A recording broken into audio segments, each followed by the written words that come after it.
بسم اللہ الرحمن الرحیم۔ مومن پر مصیبتیں کیوں آتی ہیں؟ اللہ جس کے ساتھ خیر و بھلائی کرنا چاہتا ہے اسے تکلیف اور مصیبتوں میں مبتلا کر دیتا ہے۔ حضور صلی اللہ علیہ وسلم نے فرمایا، اللہ کی قسم آخرت کے مقابلے میں دنیا کی حیثیت اس سے زیادہ نہیں۔ جس طرح تم میں سے کوئی شخص اپنی ایک انگلی سمندر میں ڈالے پھر دیکھے وہ انگلی اس میں سے کیا نکال کر لاتی ہے۔ رسول اللہ صلی اللہ علیہ وآلہ وسلم نے فرمایا، شہید کا ہر گناہ معاف کر دیا جاتا ہے سوائے قرض کے۔ کسی قسم کا غم جنتی کو نہ ہوگا اور ہر طرح کی خوشی اسے ملے گی۔ امام موسیٰ کاظم علیہ السلام نے فرمایا، روح بدن کی زندگی اور عقل روح کی حیات ہے۔ حضرت امام علی علیہ السلام نے فرمایا، مجھے ان لوگوں پر تعجب ہے جو جسمانی تکلیف سے بچنے کے لیے کھانے سے پرہیز کرتے ہیں لیکن جہنم کے خوف سے گناہوں سے پرہیز نہیں کرتے۔ امام علی علیہ السلام نے فرمایا، اگر کبھی تنگ دست ہو جاؤ تو صدقہ دے کر خدا سے تجارت کر لو۔ امام علی علیہ السلام نے فرمایا، حق پر صرف وہی شخص صبر کرتا ہے جو حق کی فضیلت کو اچھی طرح جانتا ہے۔ تو جس شخص نے ایمان کے ساتھ نافرمانی کی اس کے تمام اعمال ضائع ہو گئے اور وہ آخرت میں خسارہ اٹھانے والوں میں ہوگا۔ القرآن مجید۔ لوگوں سے زیادہ امیدیں نہ باندھیں۔ حضرت امام جعفر صادق علیہ السلام نے فرمایا، راحت اور آرام کی روح لوگوں سے مایوس ہونا ہے۔ امام جعفر صادق علیہ السلام نے فرمایا، آسمان 40 دن تک خون رویا، زمین 40 دن تک سیاہ اشکوں سے روئی، آفتاب اس طرح رویا کہ 40 دن تک گرہن رہا، دریا جوش میں آئے، فرشتے 40 دن تک امام حسین علیہ السلام پر روئے۔ رسول اللہ صلی اللہ علیہ وآلہ وسلم نے فرمایا، جو نرمی سے محروم رہا وہ ہر بھلائی سے محروم رہا۔ فرمان مصطفیٰ صلی اللہ علیہ وآلہ وسلم، اللہ کریم کے نزدیک کوئی چیز دعا سے زیادہ عزت والی نہیں۔ حضرت امام علی علیہ السلام نے فرمایا، بے شک تمہارے پیچھے ایک بہت تیز ڈھونڈنے والا لگا ہوا ہے اور وہ موت ہے، لہذا اس سے غافل نہ رہو۔ حضرت امام علی علیہ السلام نے فرمایا، جو شخص خدا کی حمد کرتا ہے خدا اس کو غنی کرتا ہے۔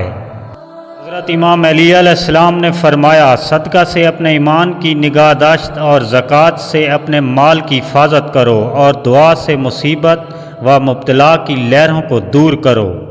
حضرت امام علی علیہ السلام سے روایت ہے، رسول خدا فرماتے تھے، اے علی، ان دونوں بچوں یعنی حسن و حسین نے میرے دل کو کسی اور کی محبت سے روک دیا ہے، یعنی حسن و حسین کے بعد کوئی اچھا نہیں لگتا۔ میرے پروردگار نے مجھے حکم دیا ہے کہ میں انہیں اور جو انہیں دوست رکھے اس کو دوست رکھوں۔ حضرت امام علی علیہ السلام نے فرمایا، حق کے ساتھ ہو جاؤ تاکہ نجات تم سے وابستہ ہو جائے۔ حضرت امام علی علیہ السلام نے فرمایا، یقیناً تم سے تمہارے اقوال کے بارے میں باز پرس ہوگی، لہذا سوائے نیک بات کے اور کچھ نہ کہو۔ حضرت امام علی علیہ السلام نے فرمایا، کسی کمزور کے خلاف کسی طاقتور کی مدد نہ کرو۔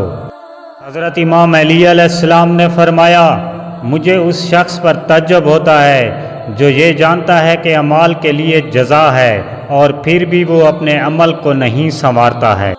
حضرت امام علی علیہ السلام نے فرمایا، اگر تم اپنی زبان کو روک کر رکھو گے تو وہ تمہیں نجات دے گی اور اگر اسے آزاد چھوڑ دو گے تو وہ تمہیں ہلاک کر دے گی۔ رسول اللہ صلی اللہ علیہ وآلہ وسلم نے فرمایا، جس نے فجر پڑھی وہ اللہ کی پناہ میں ہے، تو تم اللہ کی پناہ ہاتھ سے جانے نہ دو۔ امام سخاوی رحمۃ اللہ علیہ فرماتے ہیں، اگر بیٹیاں برکت والی نہ ہوتیں تو نبی اکرم صلی اللہ علیہ وسلم کی آل مبارک کا سلسلہ آپ کی بیٹی سے نہ چلتا۔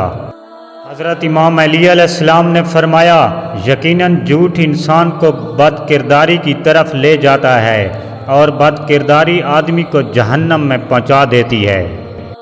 حضرت رسول خدا صلی اللہ علیہ وسلم نے فرمایا، جس کسی نے دشواری سے دوچار شخص کی مشکل آسان کی، خدا دنیا اور آخرت کو اس کے لیے آسان کر دے گا۔ حضرت رسول خدا صلی اللہ علیہ وسلم نے فرمایا، جس کو قرآن مجید کچھ دے اور وہ پھر بھی یہ سمجھے کہ اس نے افضل تر چیز کسی اور کو عطا ہوئی ہے، تو اس نے حقیر شے کو عظیم اور عظیم چیز کو حقیر جانا۔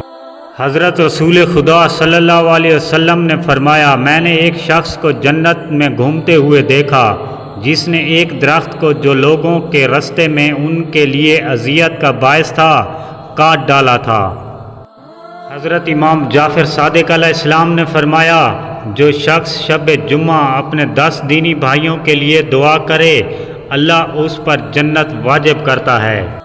حضرت لقمان رحمۃ اللہ نے فرمایا، تمہاری عقل مندی کے لیے اتنا ہی کافی ہے کہ لوگ تمہارے شر سے محفوظ رہیں۔ مولا کائنات امام علی علیہ السلام نے فرمایا، جس شخص کو تمہارا دل پسند نہیں کرتا اس سے بچو۔ آخر میں گزارش ہے کہ میرے چینل کو سبسکرائب کر دیجئے گا۔ اللہ نگہبان۔ دعا گو ساگر۔